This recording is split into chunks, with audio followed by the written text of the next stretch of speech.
I'm back! Welcome back to the Cat Labs, guys. I took a hiatus for a couple of weeks just to regroup, get some new supplies for these experiments that we're going to be doing. So if you found me again, thanks for still watching. If not, probably make these regardless, so doesn't really matter, but it's fun to have an audience. Also decided, I know my last video, I was kind of not loving my introduction. I gave it some thought though, listened to some feedback, and I've decided that since I can't come up with anything better, we're just gonna stick with it. So, welcome to the Cat Lab. Nice to have you guys with us. So you're probably wondering, what are these? Why is Ollie there? But mostly, what are these? We are going to be doing an experiment to study the conductivity of sodium and water in our body. Because as we know from some of the previous videos, things like the heart, which is used to pump blood throughout our body and to help to circulate oxygen throughout it, requires conductivity, requires an electrical impulse. Actually, our whole body requires an electrical impulse, from our brains firing to our hearts pumping to our muscles contracting. So one way that our body does this is by dissolving different electrolytes like sodium and chlorine and potassium. And so that all gets used by our body to send these electrical impulses.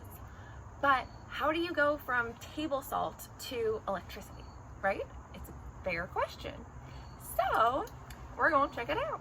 So for today's experiment, this is tried and true because I did test part of this before we started this, but then I was like, yeah, that's not how I roll. We're gonna just do it all in live. So we have 2 cups of water with about 3 tablespoons of table salt dissolved in it. We have electrical tape. I have 2 pieces of aluminum foil that I just kind of folded over. It creates like a flat little piece. I have a 9-volt battery and a buzzer. Thankfully, I got 2 because Ollie decided to eat the first one. So thanks a lot. What we're gonna do, because I did test this before, I had it with like wooden skewers and it wasn't working, and like regular Scotch tape, and it was not working. So this one though does work. We are creating a closed circuit first. We're gonna take it without the table salt into account, just to make sure that things work out with the battery. I have everything attached.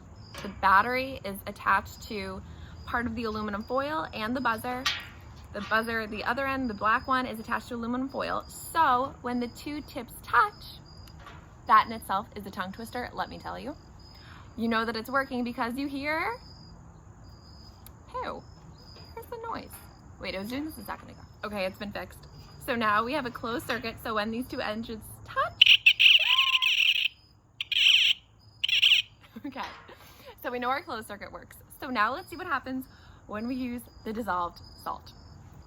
So basically, we're gonna know if this one works if when the 2 edges go into the water separate, they are not touching at all.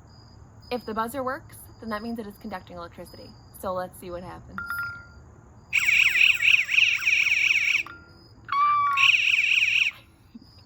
This is really exciting. Okay. So before the neighbors call the cops on me, it just goes to show it works.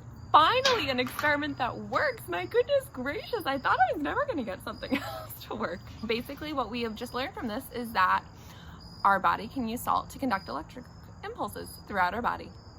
In case, you had any doubts. I don't think you care, but whatever. Did you know that? Now you know! But thank you guys for watching another episode of The Cat Lab. And, yeah, stay tuned for whatever I decide to do next time. Thank goodness I didn't electrocute myself either. I know some people who had told this one to had doubts, but no, everything went well. Stay safe, stay healthy, and catch you next time. See ya.